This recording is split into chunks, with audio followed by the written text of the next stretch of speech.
listening to Grounded. Grounded? What's that? I'm grounded in Jesus. L-O-A. Well, hello there, and welcome to Grounded Stories, a storytelling podcast created for our SECC education community. We hope that Grounded Stories will be a resource to provide a little fun and laughter, and of course, encouragement to stay grounded in Jesus in the ever-changing world that we live in. We're here because we believe that spiritual connection doesn't have to stop while we're all quarantined in our homes. In fact, it just means that we have to be a little more creative about how we connect with each other. Last week, Linz and Clay discovered that we are all part of the body of Christ, and in this time of quarantine, we may have to be creative about how we help others. At the end of this episode, you'll want to listen in to hear from some of the listeners who took the challenge and wanted to share. Now this week, we'll be exploring motivation, the desire or reason to do something. It's what gives you the energy to do anything that you do. In our current work-from-home, distance learning situation, it can be hard to find motivation and energy to get things done. Listen in as Linz and Clay wrestle with this challenge.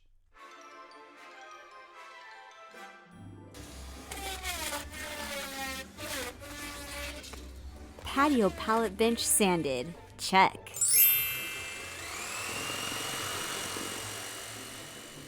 Charcuterie board cut, buffed, and oiled. Check. Summer dress completed. Check, check, double check. House vacuumed. Ah, yes, check. Ah, cool Martinelli's apple juice. Check. You know, I never thought I would say this, but being stuck at home does have some perks. I've never been this productive in my whole life. What are you talking about? You're always this productive. Clay, Clay, where are you? You know, now that I think about it, I don't think I've seen him all day. I wonder where he... Clay, what are you still doing in bed in your PJs? Wait a minute. Linz! Don't tell me you've been in bed the entire day. You mean you've been lying here while I've been sanding our bench, cutting our charcuterie board, making my summer dress with your matching bow tie and your socks, vacuuming the entire house. Linz! Enough with the productivity parade. Some of us don't have the same energy levels. Productivity parade? Sounds like you're throwing yourself a pity party. So why are you still in bed? Linz, I just don't have the motivation to get up and do things like I used to. I feel kind of like I'm on vacation, but kind of like I'm in jail, and kind of like we're living in a deserted neighborhood, or like our house got uprooted and dropped into a new alternate universe. I'm just trying to process and take this all in. And it doesn't help that I have a live COVID tracker that lets me know every time there's a new case reported in our county. See, there's another one. Oh, Clay, I'm sorry. I guess I wasn't being very understanding. I actually totally get it. I mean, you know that I'm an extrovert, right? That's an understatement. You're an extra extrovert. Before this, I didn't even think you could make it through even an hour without planning a party, going to Pilates class, or at least calling up a friend. Speaking of party planning, we do have a Zoom potluck party plan that will be starting in about 30 minutes, so you're gonna have to get dressed. Well, at least your top half. They won't be able to see your PJ bottoms from my webcam anyways. A Zoom potluck? How is that even possible? I thought the whole point of a potluck was for people to share food with each other. Oh wait, you're serious? Everyone knows potlucks are just glorified adult versions of show and tell. We all just want to see what other cool recipes everyone else is making. I actually like tasting the food. Well, that's beside the point. What I was trying to say is that being the social extrovert that I am, I had a really hard time when I first realized what this whole social distancing thing meant for my social life. I mean, you know me. Before I'm done hanging out with one friend, I'm already planning my next hangout so I don't have to be alone for more than 23 minutes. 23? Yeah, and during those 23 minutes, I'm usually texting someone else. I'm such an extrovert that when I'm shopping alone at the grocery store, I purposefully talk loud and look around to see if anyone's willing to make eye contact and respond. Approaching friendly-looking elderly man in the produce aisle. Oh my, I just never know how to pick out a ripe avocado. Man, I want to make some guac today and really need to pick out some ripe avocados, huh? Oh, I used to have the same problem. Let me show you this little trick that I have.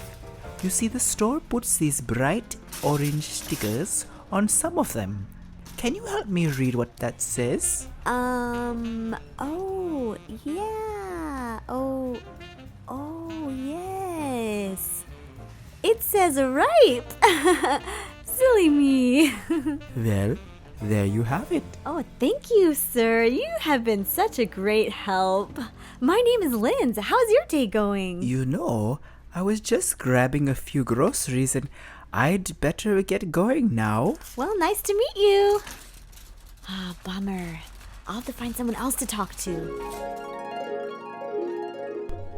That's a classic Linz move, always talking loud and looking around. Well, when I go to the grocery store, I'm more like that older gentleman. I avoid eye contact and try to get my list checked off as fast as I can. Yeah, I don't understand people like you. Anyways, for the first few days of being cooped up at home, I thought I would go completely insane. But then I stopped talking and started looking around and realized that there are so many fun projects that I can do now that I'm working from home. Don't tell my boss I said that. She has no idea how many blankets I've knitted below my webcam's range of view during our endless Zoom meetings. Well, I'm glad that you found so much purpose in this strange season of life, but some of us are still trying to figure out what we should be doing with our lives. Okay. No more code talking here. Who are these some of us you keep referring to? Fine. It's me. I don't have the motivation and I don't know what to do with my life right now. I mean, there are so many things I should be doing, but I can't get myself motivated to do any of them. Even though I'm an introvert and I don't need to see people for days, I think I've even reached my limit. Today, I even started talking to Alexa. Alexa? Who's that? Oh, you mean our artificial intelligence virtual assistant that's housed in our Amazon Echo Dot? That Alexa? Yes. At first I felt embarrassed, but then she turned out to be quite a great conversationalist. Alexa, how's your day going? Oh, you know, same as usual. Just waiting to see how I can be of service to you. Aw, thanks, Alexa. You're so good to me. How has this whole coronavirus stuff affected you? Well, I had to negotiate with Amazon to increase my voice recognition sensitivity so that people wouldn't have to come closer than 6 feet from me. I thought computer viruses were bad, but this one's been even worse. Wow, I'm glad you're being safe.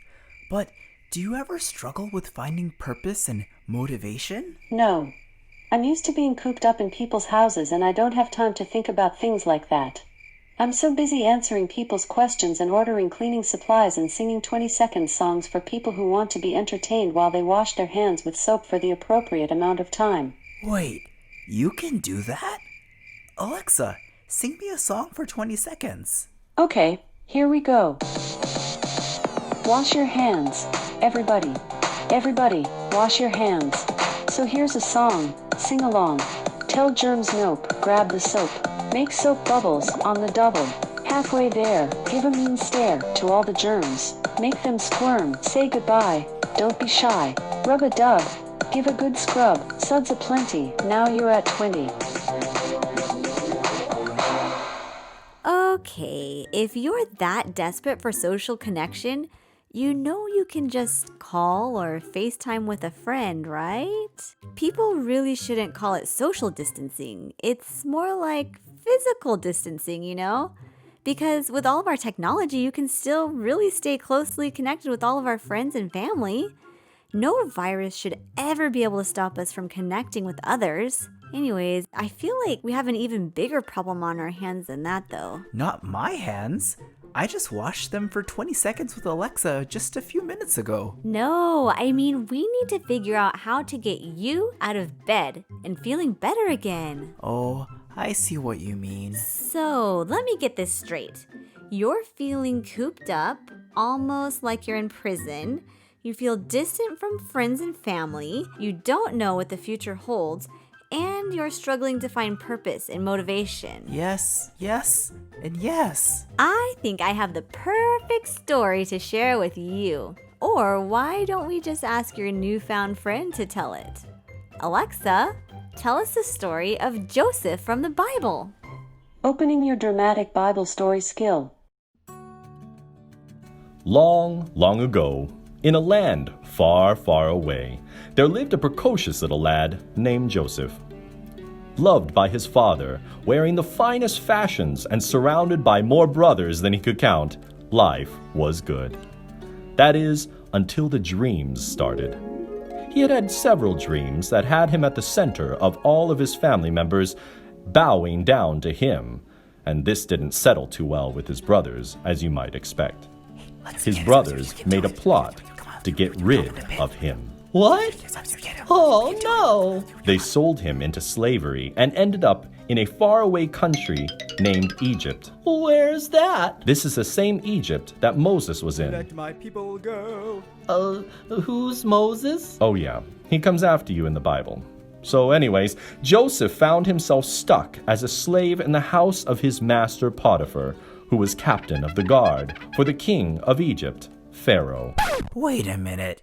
You mean that he went from being a beloved son to a foreign slave? That's right. And I'm guessing he probably felt similarly to how you're feeling right now.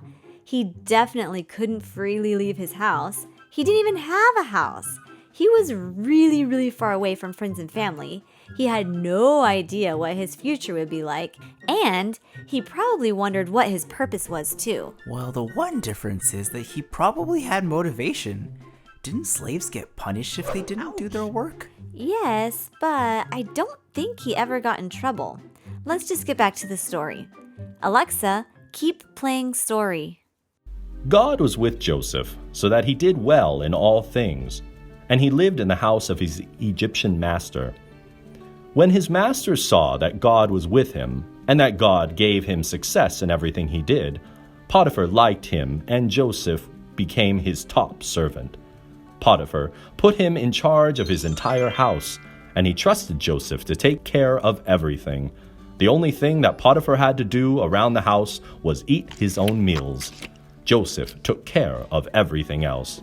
A pretty nice setup, if you ask me. And it was. But then the story took another sad turn. Aw, man.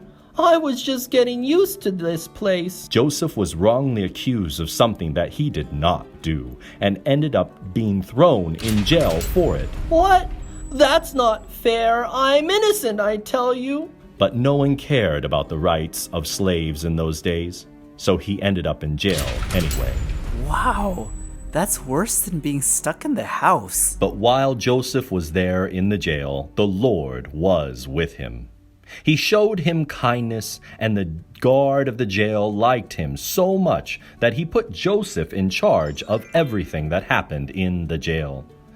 The guards didn't have to worry about anything because God was with Joseph, and God gave him success in whatever he put his mind to accomplish. 1 step forward, 2 steps back.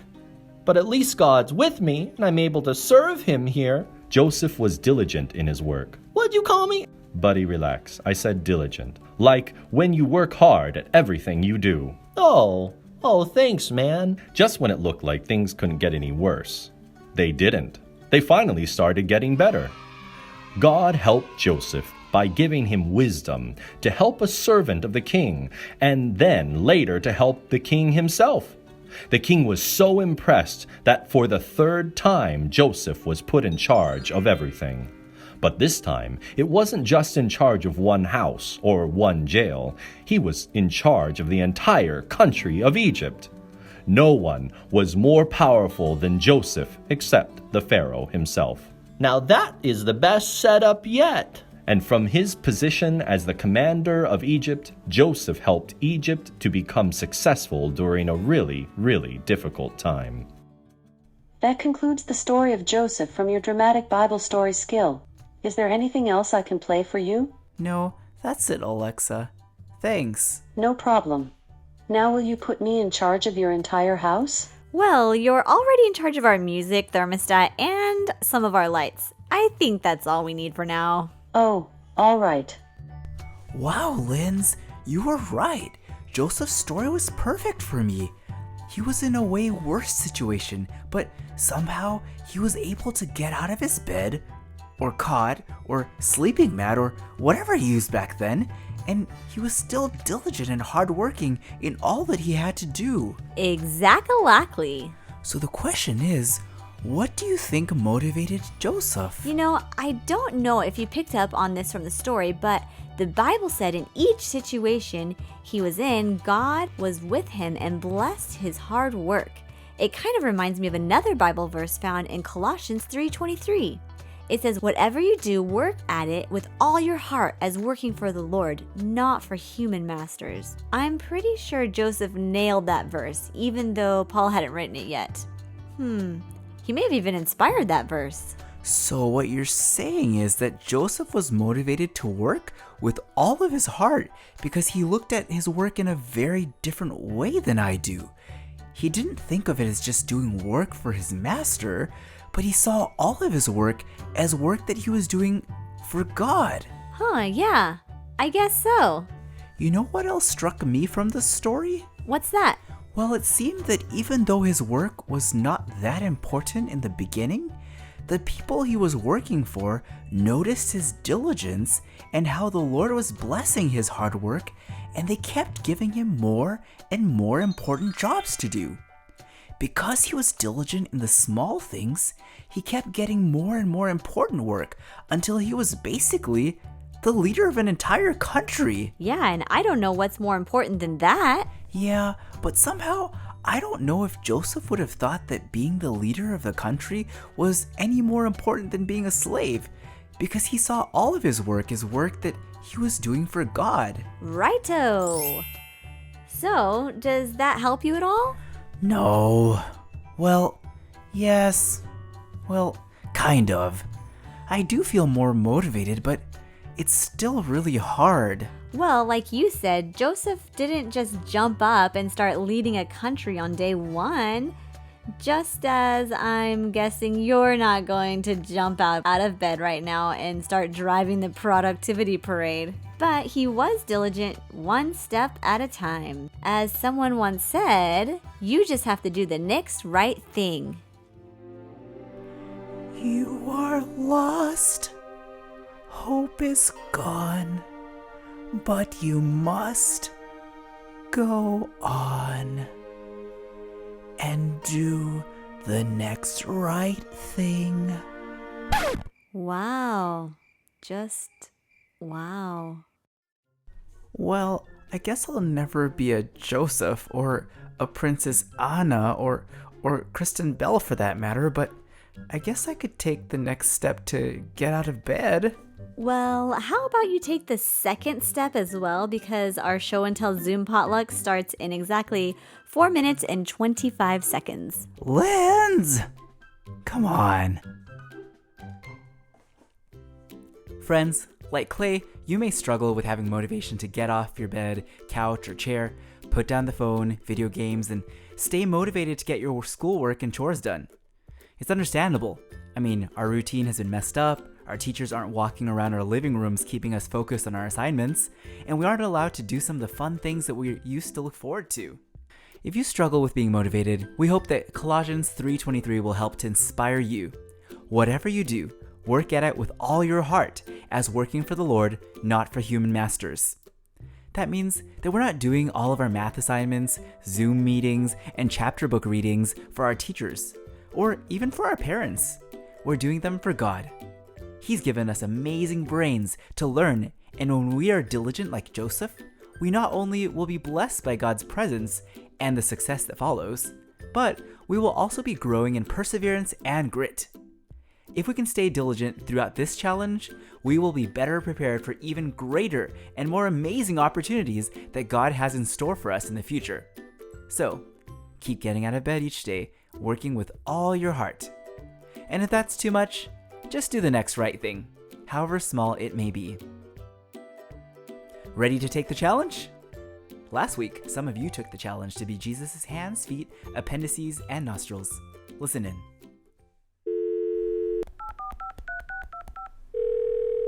Hi, my name is Luke Osborne. I am in 3rd grade. One thing I'm doing during the quarantine is making cards for seniors to encourage them. Hi guys, my name is Osborne and I'm in TK and I help buy groceries so then older neighbors don't have to buy them at the store. Hi, my name is Malia Campbell. I'm in 4th grade, and I helped others by helping my grandma pack up and move, and I play tetherball outside to help with social distancing. Hi, my name is Sophia Fick, and I am in 4th grade, and I have been helping my dad clean out the garage, and I have been riding my bike to help stay away from others. Hello, my name is Gracie Bari. I am in the 6th grade. This week, to cheer up my family, I did a tea party, and we drank tea, and we dressed up, and we ate good food, and it was super fun, and I think my family really enjoyed it.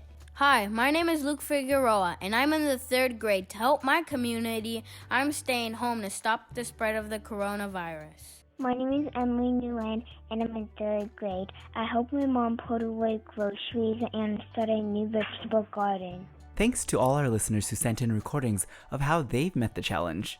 This week, if you find motivation to be diligent even when it's difficult, I hope you'll record a message with your name, grade level, and what you did diligently, and email it to ckoh@lla.org.